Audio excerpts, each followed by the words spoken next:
এখন উনার চরিত্র পাল্টে গেছে, উনার এখন ধারণা হচ্ছে যে না এইটাই হচ্ছে না।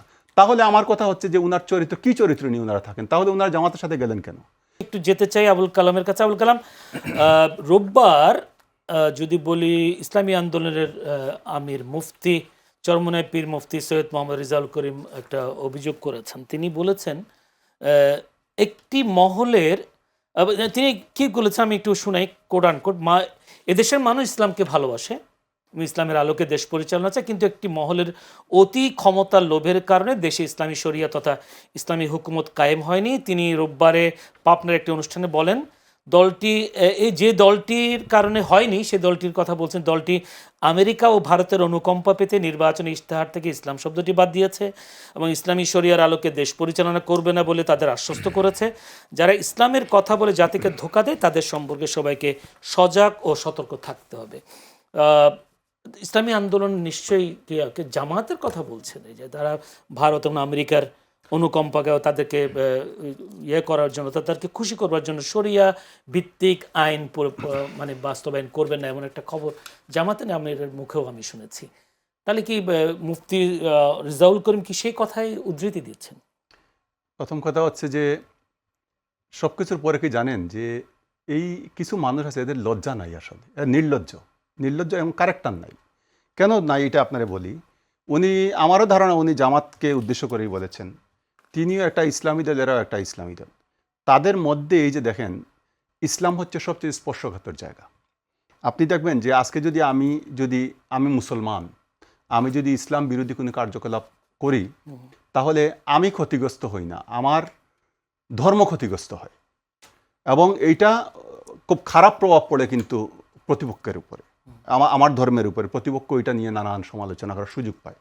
এই যে ইসলামী দল, এরা ইসলাম দেশে করে, তো উনি আবার দেখেন তারা কিন্তু একে অন্যের প্রতি এই যে দোষারোপ, এই যে গীবত, এগুলা করে যাচ্ছে। অথচ দেখেন এই চরমুনাই পীর কিন্তু নির্বাচনের আগে জামাতের সাথে জুটে গিয়েছিলেন এবং উনি আসন ভাগাভাগির কারণে ওইটা উনার মন মতো হয় নাই বলে উনি সরে আসছেন।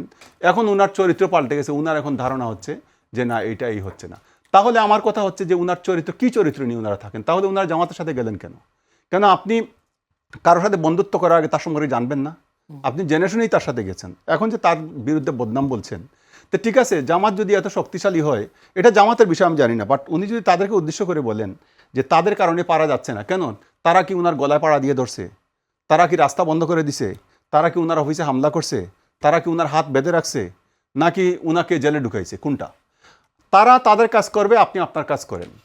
আমার দ্বারা আপনি কিভাবে বাধাগ্রস্ত হন সেটা আপনি ব্যাখ্যা করতে হবে। তো সুতরাং এই ব্যাখ্যা ওনার কাছে উনি দিতে পারবেন না। তার মানে হচ্ছে এটা হচ্ছে কমপ্লিটলি তাদের মধ্যে একে অন্যের প্রতি প্রতিহিংসা, এবং এই প্রতিহিংসার কারণে আপনি দেখবেন এই ইসলামী দলটা এবং এই ইসলামী দলগুলো আলটিমেটলি মানুষের আকাঙ্ক্ষার জায়গায় যেতে পারবে না। কারণ আপনি আপনার নিজেদের মধ্যে আপনার এখানে হচ্ছে একে অপরের বিরুদ্ধে বলছেন, আপনার নিজেদের মধ্যে ভালো বোঝাপড়া নাই, তা আপনি দেশ নিয়ে কিভাবে কাজ করবেন? আগে নিজেদের মধ্যে যদি বোঝাপড়া না হয় তাহলে দেশের মানুষ তো আপনাকে বিশ্বাস করবে না। সুতরাং উনি যেটা বলছেন এই বলাটা আলটিমেটলি উনি ক্ষতিগ্রস্ত হবেন, ওনার দল ক্ষতিগ্রস্ত হবে। সুতরাং রাজনীতি যদি জনবান্ধব রাজনীতি যদি করতে হয় তাহলে ওনাদের ক্যারেক্টার পাল্টাতে হবে এবং আলটিমেটলি সত্যটা বলতে শিখতে হবে। এটা সত্য না, এটা হচ্ছে প্রতিহিংসা পরিহার করতে হবে। কিন্তু আপনার কি মনে হয় না যে নির্বাচনের সময় জামায়াতের আমির বলছিলেন যে শরিয়া ভিত্তিক আইন তারা বাস্তবায়ন করবেন, যদি ইসলামী দল শরিয়া ভিত্তিক আইন বাস্তবায়ন করবে না, এমন জিনিসটা আপনাকে কোনো কারণে প্রশ্নের উদ্যোগ হয়েছে কিনা আপনার মধ্যে? এটা আমি শুনেছি, বাট আমার মনে হয়েছে যে এটা হচ্ছে তারা একটু কি বলবো যে নির্বাচনের কারণে, বা তারা চাচ্ছেন যে এতদিন তারা যে একটা গণ্ডির মধ্যে ছিলেন তাদের গণ্ডিকে তারা আরো প্রসারিত করার চেষ্টা করছেন। অর্থাৎ আপনি দেখেন যে মুসলমান আমরা ইসলাম পছন্দ করি, ঠিক আছে, কিন্তু রাজনৈতিক দল হিসাবে যদি ইসলামী দল হয় সেটাকে মানুষ খুব ভালোভাবে একটা শ্রেণী নেয় না, মনে করে যে এখানে ইসলাম নিয়ে রাজনীতি হচ্ছে, এগুলো হয় কিন্তু কথা।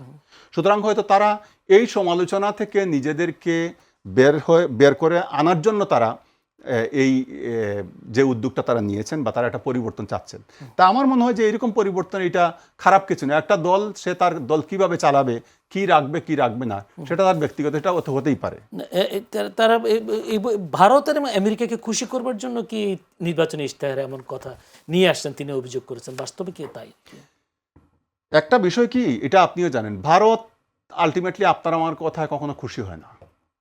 কারণ ভারত সবচেয়ে দেশপ্রেমিক হচ্ছে ভারত। আপনি দেখবেন ভারত নিজের স্বার্থের জায়গায় এক চুলও কাউকে ছাড় দেয় না, এটা মনে রাখেন। সুতরাং আমার একটা বক্তব্যে ভারত খুশি হয়ে যাবে, এইটা যারা মনে করেন, এটা বোকামি ছাড়া আর কিছু না। আমার একটা বক্তব্যে আমেরিকা খুশি হয়ে যাবে, এটা যারা মনে করেন, এটা বোকামি ছাড়া কিছু না। এই দেশগুলা, প্রত্যেকটা দেশ তারা নিজেদের স্বার্থকে সবার আগে দেখে। তো এই কথার মধ্যে কি মনে হয় যে তার দেশের স্বার্থ রক্ষা হয়ে গেল? মানে আমি এইটা করব না, এটা করব, এর মধ্যে এই দলগুলা কি, এই দেশগুলা কি এত বোকা দেশ, এত ছোট দেশ? আমাদের মতো তো বোকা না, হ্যাঁ, বাংলাদেশ যে আমি বললাম আর তার দেশের মনে হলো সে আমার দেশের স্বার্থ রক্ষা হয়ে যাচ্ছে, আমি খুশি হয়ে গেলাম। এটা যারা বলেন তারা না বুঝে বলেন। সুতরাং আমাদের উচিত হলো যে মন্তব্য করতে হলে বুঝে শুনে দক্ষতা নিয়ে মন্তব্য করা উচিত। বোকার মতো মন্তব্য করলে সবসময় হচ্ছে যে আমার যোগ্যতা নিয়ে আমি প্রশ্নবিদ্ধ হই।